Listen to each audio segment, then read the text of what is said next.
내 삶을 이끌어준 네 번째 말씀, 가난한 자를 위한 예수. 빈민촌 사람들은 한이 많은 사람입니다. 평생에 쌓이고 쌓인 한을 풀어야 재구실을 하고 살아갈 수 있습니다. 제대로 풀지 못하면 속으로 병이 되어 자신을 괴롭힙니다. 그래서 빈민촌에는 무당이 많습니다. 골목마다 무당집을 나타내는 깃발을 세워놓은 집들이 있습니다. 큰 구판이 한번 열리면 며칠씩이나 북을 울리며 한 풀이 굿을 합니다. 한 번은 교회당과 나의 숙소가 있는 집 아랫집에서 큰 구판이 벌어졌습니다. 밤늦도록 북을 치고 방울을 울리며 요란하기에 나는 잠을 이루지 못한 채로 뒤척이다 옷을 주워 입고는 나가 구판이 벌어지고 있는 집으로 갔습니다. 마을 아낙네들이 모인 자리 가운데 50대나 되어 보이는 무당이 알록달록한 옷을 입고 고깔 모자를 쓴 채로 손에 든 대나무를 흔들며 무엇라고 살을 풀고 있었습니다. 기독교 가정에서 자라 구판에는 어색한 나는 아낙네들 뒷줄에 서서 구경하고 있었습니다. 손 안에 든 대나무를 흔들며 무어라 하더니 시퍼렇게 날이 선 작두 위에 맨발로 올라섰다 내렸다 수차례 되풀이하는 모습을 보고 나는 놀랐습니다. 작두 위에서 발이 금방 피탈이 날 것 같은데 그냥 오르내리는 모습을 보고는 이야, 도가 깊은 무당인 게로구나 하며 감탄했습니다. 그런데 그렇게 열심히 대나무를 흔들며 작두를 오르내리던 무당이 갑자기 동작을 멈췄습니다. 팔에 힘을 주며 대나무를 흔들려고 애쓰는 듯 하였는데 제대로 되지 않았습니다. 그렇게 애쓰는 모습을 보던 마을 아낙네들이 말했습니다. 신이 안 내리네. 판돈이 적어 그런겨. 판돈을 듬뿍 놓아야제. 구풀이 하는 주인 아줌마가 상 위에 얼마를 현금으로 놓았습니다. 그래도 무당은 손에 든 대나무를 흔들지 못하고 애쓰는 모습이었습니다. 그러자 아낙네들이 판돈이 적은겨 듬뿍 놓아 하기에 나는 속으로 생각하기를 야, 귀신도 돈을 밝히네 하며 보고 있었습니다. 그때 무당이 동작을 멈추고 주위를 돌아보며 말했습니다. 여러분 중에 예수 믿는 사람 있습니까? 마을 아낙네들이 나를 돌아보며 일러주었습니다. 여기 예배당 선생님 계시네요. 무당이 나를 보며 정중한 태도로 말했습니다. 선생님, 죄송하지만 좀 비켜주시겠습니까? 선생님이 여기 계시니까 신이 내리지 않네요. 나는 그 말을 듣고 기분이 좋았습니다. 야, 귀신이 날 알아주는구나. 그런 기분이 들기에 나는 웃음을 띠며 그 자리에서 조용히 물러나 주었습니다.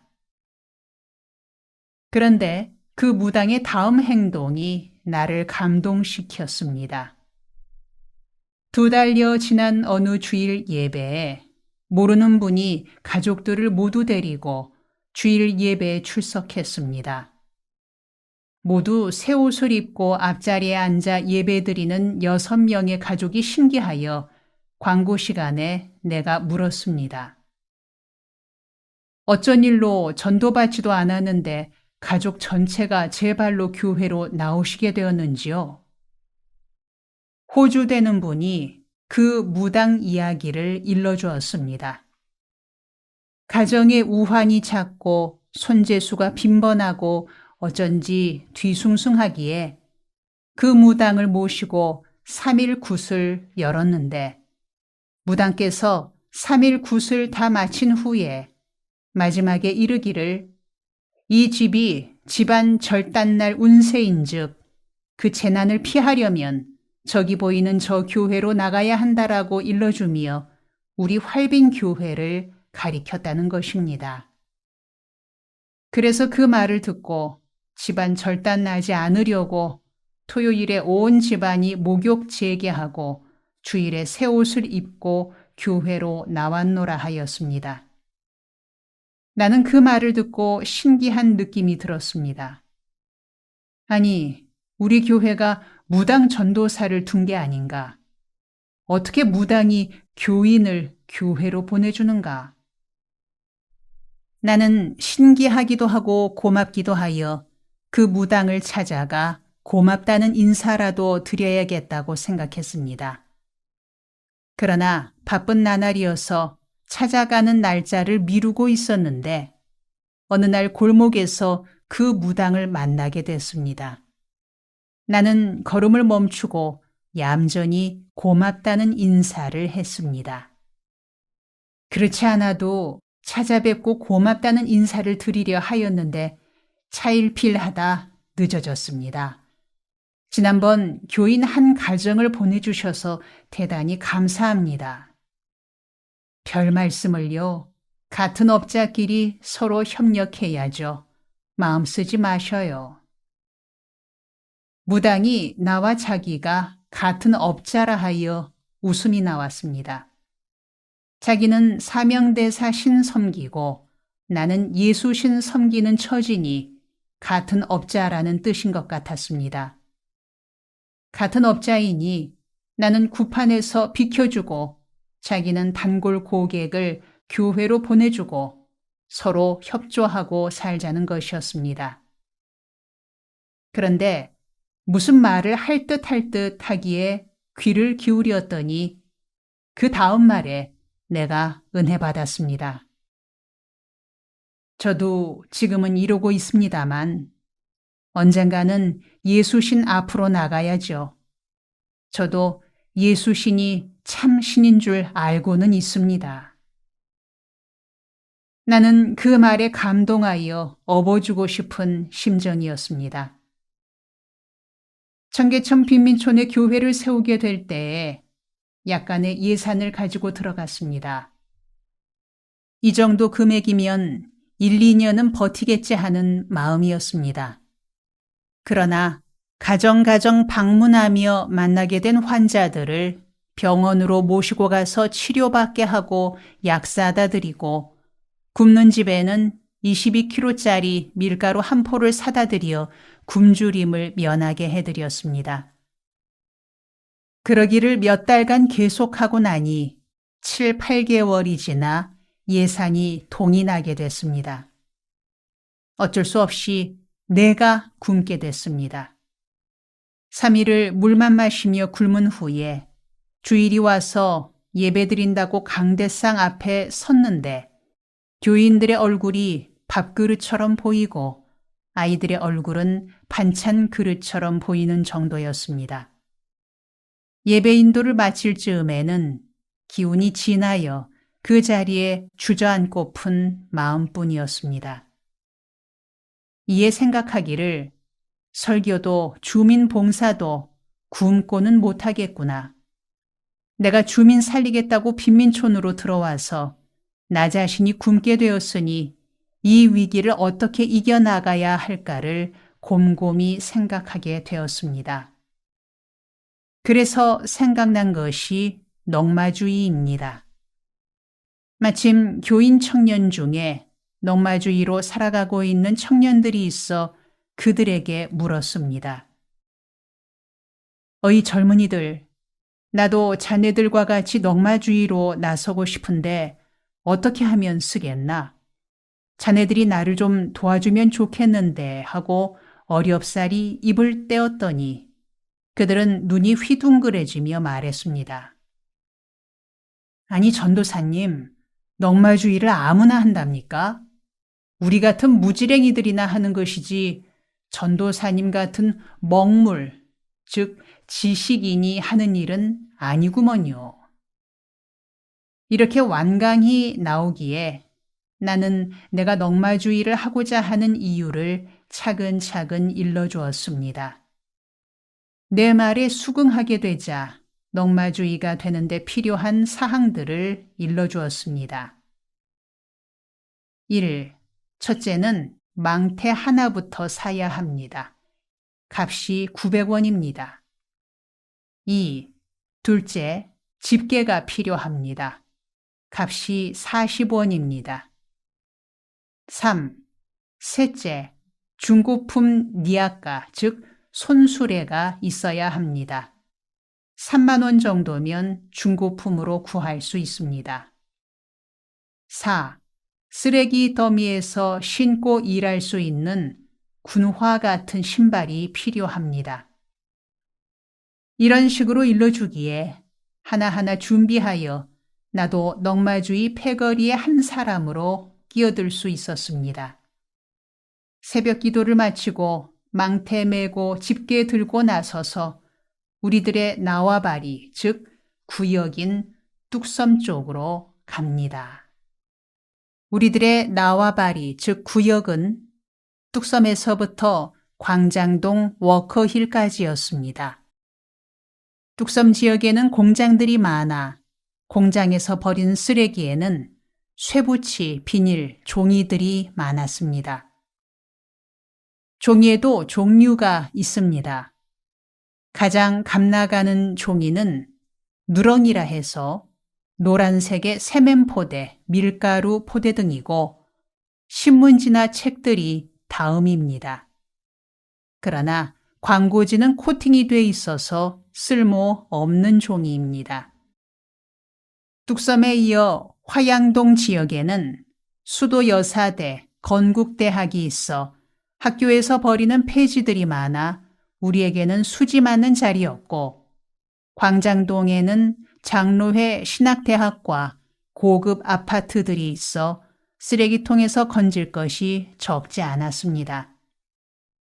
나는 지금까지 그 시절 넝마주의로 내 몸과 마음을 단련시킨 일에 대하여 감사히 생각합니다. 넝마주의 근성, 즉 곤조를 한번 체득하고 나면 매사에 자신감이 생깁니다. 넘어져도 쓰레기통 옆에만 넘어져라. 넘어진 김에 쉬고서 다시 일어선다는 자신감입니다. 어느 나라 어느 사회에도 쓰레기통 없는 나라는 없습니다. 그 쓰레기통을 뒤지면 인생살이 다시 시작할 수 있게 됩니다. 그래서 실패해도 무너졌어도 다시 즐기할 수 있다는 투지와 자신감이 생깁니다. 그 시절 넝마주의 기질이 몸에 배어 지금도 어느 나라에 가도 쓰레기통을 먼저 보게 됩니다. 내가 가본 나라 중에서 쓰레기통이 가장 엉망인 나라는 두 나라입니다. 미국과 한국입니다. 쓰레기통이 가장 깨끗한 나라는 세 나라입니다. 일본과 독일과 스위스입니다. 쓰레기통에서 아예 건질 것이 없는 나라가 있습니다. 북한입니다. 넝마주의를 시작한 이후 나는 그 동네에서 자연스레 지도력을 발휘케 되었습니다. 넝마주의 사회에서는 대장을 왕초 혹은 오야붕이라 부릅니다. 내가 그 동리에서 리더십을 발휘케 된 비결은 단순합니다. 대원들에게 자꾸 베풀기 때문입니다. 그리고 쓰레기통을 뒤지며 각자의 사정을 자세히 듣고는 적절하게 위로를 해주고 충고해주고 그들의 아쉬움을 채워주기 때문이었습니다. 그래서 자연히 왕초가 된 나는 매일 수입의 10분의 1을 거두며 일러주었습니다. 교회에는 11조란 이름의 헌금이 있다. 우리도 각자 날마다 수입에서 11조를 모은다. 이 돈을 내가 쓰는 것이 아니고 교회에 바치는 것도 아니다. 우리 전체의 기금으로 삼아 대원 중에 병이 들면 치료비로 쓰고 자식이 학교에 가면 등록금으로 사용한다. 특히 대원들의 가족 중에 병이 들면 이 기금에서 치료비를 지출한다. 알겠는가? 알아듣고 동의한다면 박수로 정하자. 내 말에 대원들이 설득되어 뜨거운 박수로 응답했습니다. 때마침 대원 중에 한 명의 아내가 임신 중독이 되어 몸이 붓고 다리가 퉁퉁 부어 걷기조차 불편해한다는 말을 듣고 나는 그녀를 택시에 태워 동대문에 있는 이화여대 부속병원으로 데려갔습니다. 진찰을 마친 후에 의사께서 임신 중독이라 일러주었습니다. 나는 염려되어 물었습니다. 치료가 되는 병이죠? 꼭 부탁합니다. 반드시 나아야 할 사람입니다. 의사가 늦게 병원에 와서 어렵게 되긴 하였지만 최선을 다할 테니 염려 마세요 하고 일러주기에 모아놓은 기금으로 입원시켰습니다. 입원하여 있던 임신 중독자 부인이 완치되어 퇴원하자 대원들 사기가 두드러지게 올랐습니다. 살아오면서 그런 대접을 받아본 적이 없는 사람들이었기에 죽을 것 같던 대원 아내가 살아 돌아오니 조직에 대한 충성심이 일어나고 왕초인 나에 대한 고마운 마음이 생겨 그것이 지도력으로 나타났습니다. 나는 날마다 새벽 기도회를 마치면 망태를 메고 집게를 들고 뚝섬에 있는 넝마주의 터로 나갔습니다. 하루의 작업을 시작할 때 먼저 둥그렇게 서서 손을 잡고 구호를 외칩니다. 우리는 바닥에 살아도 꼭대기를 바라본다. 이렇게 함께 구호를 외친 후에 내가 짧은 연설을 합니다. 우리가 비록 쓰레기통을 뒤지고 살아가는 사람들이지만 우리가 쓰레기는 아니다. 우리는 버려진 쓰레기통을 뒤져 사용할 수 있는 자원을 건져내는 애국자들이다. 그러니 서울시의 밑바닥에서 쓰레기통을 뒤지는 오늘도 우리의 이상은 좋은 사회, 좋은 나라 만들어가는 애국 사업이란 자부심을 가지고 일하자. 알겠냐? 알겠습니다. 이렇게 복창하고 하루 일을 시작합니다. 새벽부터 쓰레기통을 열심히 뒤지며 일하여 저녁 나절에 분류하여 저울에 달아 그 무게를 따라 하루 수입이 정해집니다. 나는 하루에 22kg들이 밀가루 2포를 살 정도를 벌게 됩니다. 그러면 한 포는 내가 먹고 교회 일에 사용하고 한 포는 매일 식량 떨어진 가정에 가져다 줍니다. 주로 밤 11시가 지나 가져다 줍니다. 낮이나 초저녁에 가져다 주면 주위 가정들이 왜 그 집만 챙기느냐고 시샘하게 될 것 같아서입니다. 밤 늦은 시간에 아이들과 굶고 있는 가정에 교회에서 밀가루 한 포를 가져가면 아이들은 기뻐서 깡충깡충 뛰고 어머니는 감격하여 눈물을 닦습니다. 그런 모습을 보노라면 하루의 피로가 싹 가시고 보람을 느끼게 됩니다. 그날 밤 잠자리에 들 때는 하늘을 우러러 감사 기도드리며 잠을 청하게 됩니다. 하나님 감사합니다. 오늘도 좋은 일 할 수 있게 도와주셔서 감사합니다. 이 밤에 천국으로 가도 만족합니다. 내일도 좋은 일 할 수 있는 하루가 되게 하여 주시옵소서. 하루는 해군 소위 한 분이 찾아왔습니다. 자신을 서경석이라 소개하고 서울대학교 공과대학을 졸업하고 해군 장교로 근무 중이라면서 소위 월급 한 달치를 통째로 헌금했습니다.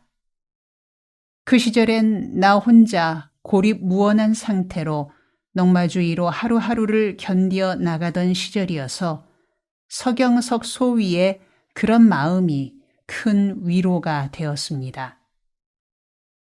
그는 한국교회 사상 전설적인 첫 교회였던 황해도 소래교회를 세운 분의 직계 손자로 기독교로 말하자면 명문 가정의 자녀였습니다.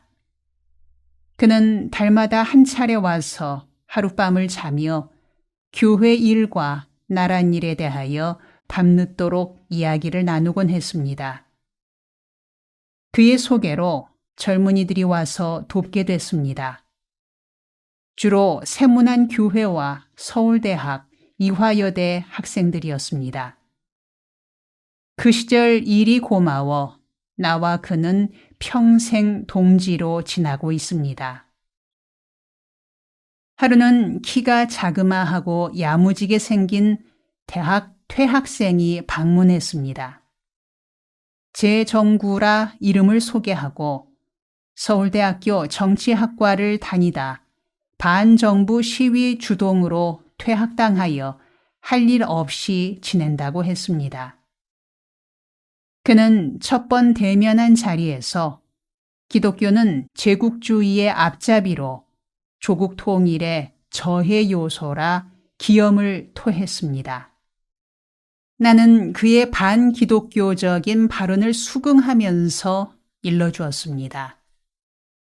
기독교 역사에 그런 행적이 있지만 지식인이라면 예수께서 가르친 기독교의 본질과 서구 기독교의 일탈한 모습과는 구별할 수는 있어야 하지 않겠느냐.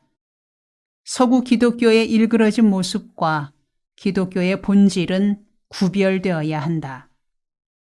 지금 한국에 필요한 것은 제국주의 앞잡이 노릇한 기독교가 아니라 민초의 한을 가슴 아파하시며 구원하시려고 십자가를 지신 예수에 대한 바른 이해와 실천이 아니겠느냐. 내가 그의 말에 반박하지 않고 받아들이면서 열정적으로 내 생각을 말해주었습니다. 그가 말했습니다. 다른 예수쟁이들하고는 다르네요. 그와 대화가 깊어져 가면서 자기를 받아주면 이런 마을에서 함께 살면서 기독교도 배우고 빈민들을 돕는 일도 참여하고 싶다기에 그에게 방 한 칸을 내어주고 함께 살게 됐습니다. 우선 넉마주의 팀의 총무로 세우고 곧이어 시작된 야학인 배달학당의 교감직을 맡게 했습니다. 그는 야학에서 봉사할 청년들을 많이 데려왔습니다. 후에 정치가가 된 이해찬은 사회 과목을 맡아 가르쳤고 경기도지사를 지낸 손학규는 교무 일을 맡았습니다. 내가 만나 함께 일하여 본 인재 중에 서울대학교 의과 대학생이었던 김상현 군이 가장 크리스천다운 일꾼인 듯 싶습니다. 몸 전체가 봉사 정신으로 무장된 사람이었습니다. 그는 빈민촌의 환자들을 마치 친형제처럼 돌보는 뜨거운 가슴이 있는 젊은이였습니다. 그는 의과 대학생들과 간호대학생들과 약대생들을 모아 송정의료봉사단을 조직하여 빈민촌 주민들에게 의료봉사를 매주 실천하였습니다. 신기하게도 그의 진료를 받고 병 나는 사람들이 날로 많아지게 되니 주민들이 그를 칭찬하여 신의라 칭송하는 정도였습니다. 우리는 농담을 섞어 표현하기를 김상현 군은 분명히 돌팔이 의사인데 배 아픈데 아까진기를 발라도 낫고 머리 아픈데 소화제를 먹여도 환자가 낫게 되니 참으로 신기한 일이라고 하며 함께 웃곤 하였습니다. 그때 활약하였던 송정의료봉사단에서 봉사활동하였던 고마운 분들을 동두천 두레마을에 모두 초청하여 산돼지 바베큐 잔치로 대접할 생각입니다. 김상현 군은 의료 봉사로 도와주고 재정구 군은 야학과 넉마주의 총무로 밤낮 없이 봉사하였는데 제정구군은 정직하고 부지런한 데다 리더십이 탁월하여 장차 대통령감이라 여겨져 넉마주의 통을 맨 채로 뚝섬 지역을 함께 돌며 찐한 이야기를 나누며 지냈습니다.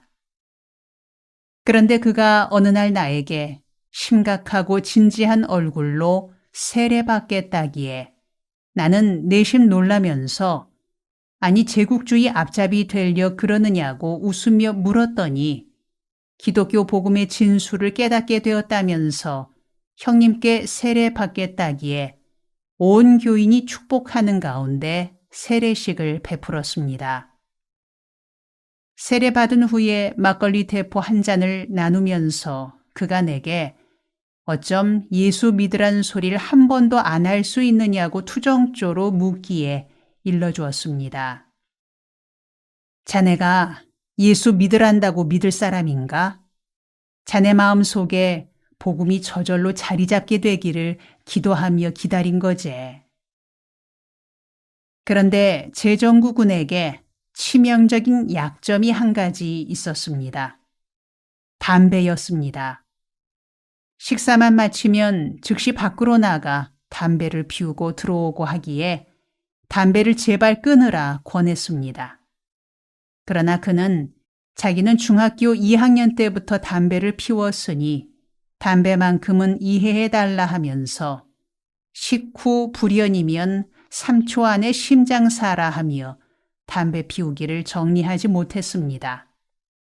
그로 인하여 그는 폐암으로 한창 일할 나이에 숨을 거두었습니다. 그것도 국회에 들어가 삼선 의원으로 장래가 촉망되던 나이에 이승을 떠나 저승으로 갔습니다. 지금은 하나님의 품에서 안식하고 있을 것입니다. 그가 임종하는 자리에서 남양만에서 농사일하고 있는 시간에 연락이 왔습니다. 제정구 의원이 숨을 거두기 전에 김진홍 목사를 보고 싶다 한다는 연락이 왔기에 하던 일을 멈추고 부랴부랴 갔습니다. 임종하는 자리에 갔더니 내 설교 테이프를 틀어놓고 들으며 가쁜 숨을 몰아쉬고 있었습니다. 나를 보자 밝은 얼굴로 한마디 마지막 말을 남겼습니다. 형님, 좋은 세상 만들고 싶었는데. 제정구군은 나에게 세례받고 기독교에 입문하였으나 내가 감옥 간 후 그에게도 수배령이 내려 서강대학교의 예수회 신부님 집에 몸을 숨기고 있다가 아마 예수회 신부님의 권면으로 가톨릭으로 옮겼습니다. 그러나 임종하는 자리에서는 신부님을 부르지 않고 나를 불러 임종하는 자리를 지키게 했습니다. 살아있으면 대통령까지 올라갈 수 있는 인재였는데 지금까지 아쉬움이 깊습니다. 청계천 빈민촌 사역 시절을 생각하면 잊을 수 없는 일본인 한 분이 있습니다. 노무라 모토유키 목사입니다. 어느 날 일본인 한 분이 청계천 빈민촌을 찾아왔습니다. 나에게 명함을 주며 일본인 목사 노무라라고 소개했습니다. 한국교회 연합회 NCC를 찾아가 서울에서 가난한 사람들이 사는 지역을 소개하여 달랬더니 청계천 빈민촌에 김진홍을 찾아가라 일러주었다는 겁니다. 그는 순수한 크리스천이었고 국경을 초월하여 가난한 사람들에 대한 관심이 지극한 분이었습니다. 특히 미국에 유학을 다녀와 영어 구사에 능통했습니다. 나와 대화할 때는 나의 서투른 영어로 의사소통했습니다. 특히 그는 사진 찍는데 도 같은 분이어서 지금도 우리가 가진 청계천 시절의 사진들은 모두 그가 남긴 작품들입니다. 그렇게 길이 터진 후로 노무라 목사는 청계천 빈민촌 돕기에 지극정성을 다했습니다.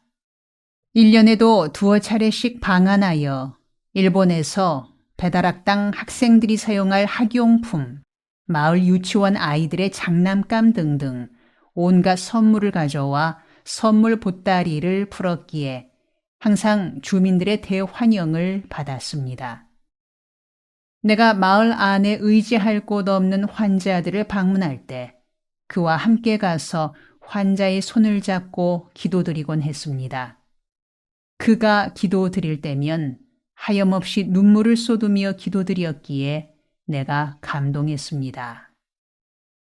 후에 나의 청계천수기인 새벽을 깨우리로다가 한국보다 일본에서 먼저 출간됐습니다. 노무라 목사의 도움이었습니다. 새벽을 깨우리로다는 제목의 책이 나오게 된 내력을 쓰겠습니다. 그리고 그 책이 나오기까지 노무라 목사의 도움도 쓰고 싶습니다. 빈민촌에는 환자가 유달리 많습니다. 거의 집집마다 환자 없는 집이 없다 할 정도였습니다. 그런 환자들을 데리고 병원으로 가 치료받고 점심 사 먹이고 하느라 어쩔 수 없이 빚이 쌓였습니다. 빚에 쪼들려 골치를 썩이고 있는데 CBS 기독교 방송국에서 1천만 원 상금을 걸고 신앙수기 모집하는 광고가 신문에 실렸습니다. 난 눈이 번쩍 열려 이 상금은 내 거다. 이 상금 받아 빚을 갚아야지 하는 자신감이 생겼습니다. 그날로 나는 평소에 써두었던 일기장을 들고 한 여관을 찾아갔습니다. 월요일에서 토요일까지 머물며 800장 원고를 썼습니다. 책 제목을 정하기를 시편 57편 8절의 말씀을 따라 새벽을 깨우리로다로 정하고 기독교 방송국으로 발송했습니다. 그러고는 1천만 원 상금을 사용할 목록까지 만들어 두었습니다. 그런데 정작 발표하는 날에 당선자 명단에 내 이름이 없었습니다. 온몸에서 기운이 빠진 나는 1천만 원 받아 사용하려고 기록하여 두었던 종이를 구겨서 쓰레기통에 버리고는 실망한 마음을 추스르려 한숨 푹 자고 일어나 다시 일을 시작했습니다. 다음 편에 계속됩니다.